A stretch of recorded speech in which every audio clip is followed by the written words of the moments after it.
राहुल गांधी की सांसदी चली गई। संसद की सदस्यता जाने के एक दिन के बाद जब राहुल गांधी ने प्रेस कॉन्फ्रेंस किया तो वही तेवर दिखा। राहुल गांधी ने प्रेस कॉन्फ्रेंस कर कई बातों का जिक्र किया और साथ ही ये भी कहा कि मैं पहले भी कई बार कह चुका हूं कि देश में लोकतंत्र पर हमला हो रहा है।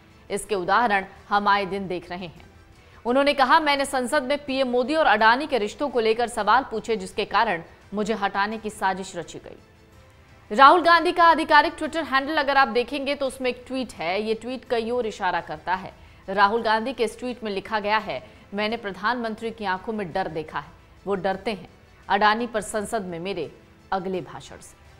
सीधा सवाल है कि शेल कंपनियों द्वारा अडानी समूह में लगाया गया 20,000 करोड़ का विदेशी पैसा किसका है?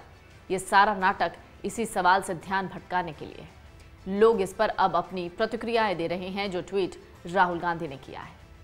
दरअसल राहुल ने कई बातें की। उन्होंने कहा कि यह पूरा ड्रामा है जो प्रधानमंत्री को एक साधारण सवाल से बचाने के लिए किया गया।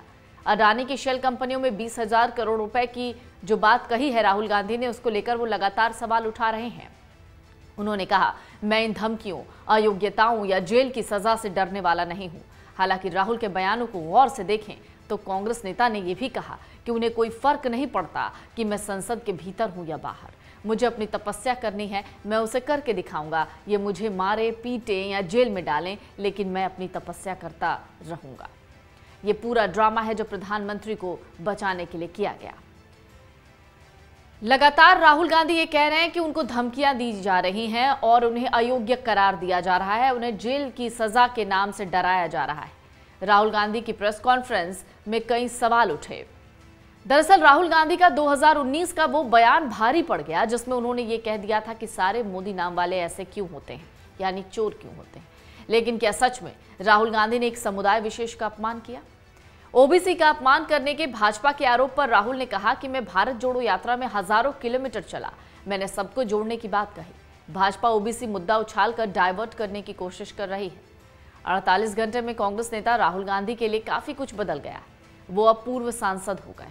मोदी सर ने मानहानि मामले में उन्हें सूरत कोर्ट ने 2 साल की सजा सुनाई, उनकी लोकसभा सदस्यता चली गई। उन्होंने ट्वीट कर कहा कि मैं भारत की आवाज के लिए लड़ रहा हूं, मैं हर कीमत चुकाने को तैयार हूं।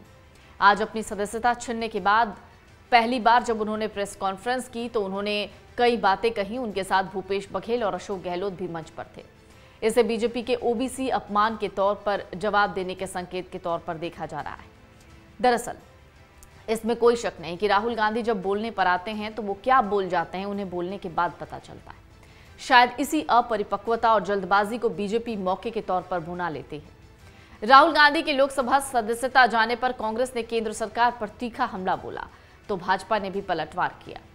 केंद्रीय मंत्री अनुराग ठाकुर ने यहां तक कह दिया कि राहुल गांधी तो खुद ही कहते थे कि वो दुर्भाग्य से सांसद हैं, आज उन्हें उससे ही मुक्ति मिल गई। अनुराग ठाकुर ने यह भी कहा कि राहुल गांधी खुद को संविधान से ऊपर रखते हैं। उन्होंने कहा कि मैं दुर्भाग्य से सांसद हूं, आज उन्होंने अपनी इसी दुर्भाग्य वाली सांसदी से मुक्ति ले ली।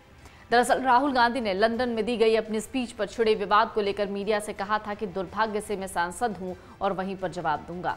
हालांकि बाद में उन्होंने अपनी गलती सुधारी और कहा कि आप लोगों के लिए दुर्भाग्य से मैं सांसद हूं। अनुराग ठाकुर यहां पर ही नहीं रुके। उन्होंने कहा था कि भारत सरकार बनाम थॉमस लिली केस में सुप्रीम कोर्ट का जो फैसला था उसके मुताबिक 2 साल या उससे ज्यादा की सजा मिलते ही सदस्यता चली जाती है। लोकसभा सचिवालय की ओर से तो महज उसकी पुष्टि की गई है। अनुराग ठाकुर ने कहा कि शायद राहुल गांधी को हटाने की साजिश कांग्रेस से ही रची गई। उन्हें क्या एक भी आदमी सही सलाह देने वाला कांग्रेस में नहीं मिला या फिर वो छुटकारा पाना चाहते थे। उन्होंने कहा कि वो अपनी पार्टी को ही कुछ नहीं समझते थे, आज उसी पार्टी से किसने खेल कर दिया उन्हें पता नहीं चला। केंद्रीय मंत्री ने यह भी कहा कि राहुल गांधी ने 13 साल में सिर्फ 6 चर्चाओं में हिस्सा लिया। उन्होंने ये भी कहा कि राहुल गांधी पहले नेता नहीं है जिन्हें सदस्यता गंवानी पड़ी है। राहुल गांधी के अलावा आजम खान, विक्रम सैनी, मोहम्मद फैजल और विक्रम सैनी जैसे कई और भी नेता हैं जिनकी सदस्यता जा चुकी है। राहुल गांधी कुल 7 मामलों में जमानत पर हैं। पहले तो कांग्रेस के लोग जाति धर्म के नाम पर लोगों को बांटते थे, अब वो ये अपमानित करने पर भी उतर चुके हैं। ओबीसी वर्ग के लोगों को अपमानित करते हैं। वायनाड में चुनाव जीत गए तो उत्तर भारतीयों पर हमला बोलने लगे। ये भारत यूनियन ऑफ स्टेटस भी कहते हैं और विदेश जाकर कहते हैं कि भारत यूरोपियन यूनियन की तरह है। कुल मिलाकर कहें तो राहुल गांधी चौतरफा घिर गए और घिरने के बाद उनकी सांसदी चली गई। लेकिन जिस तरीके से राहुल अब भी कह रहे हैं कि वो संसद में हो ना हो उससे उन्हें कोई फर्क नहीं पड़ता, वो अपनी आवाज उठाते रहेंगे। अब सवाल फिर से वहीं आ गया है कि कांग्रेस जो आगे आने वाले दिनों में राहुल गांधी में अपना भविष्य देख रही थी, अब वो भविष्य कहीं ना कहीं किसी और चेहरे में उसे देखना पड़ेगा। अगर आप ये वीडियो YouTube पर देख रहे हैं तो हमारे चैनल को सब्सक्राइब करें और बेल आइकन को दबाना ना भूलें। अगर आप Facebook पर ये वीडियो देख रहे हैं तो हमारे पेज को लाइक करें। डाउनलोड करें अमर उजाला ऐप और पाएं खबरें लगातार।